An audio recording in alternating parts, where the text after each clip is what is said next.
Lagay na natin ang isda sa pinakuloang tubig at saka bagoong at saka luya at sibuyas.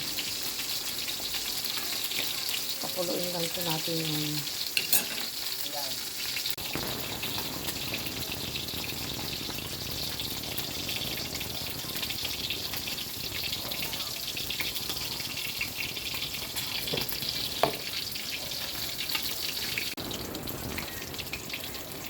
ayan, luto na siya.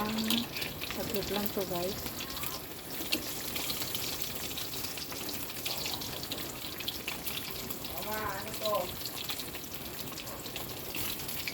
Ayan na guys, luto na. Ayan na yung isda. Dahon ng ampalaya lang yan. So let's eat na guys. Kita na yung sunrok yung sa dulo. Sarap. Masarap siya, mapait-pait pero masarap.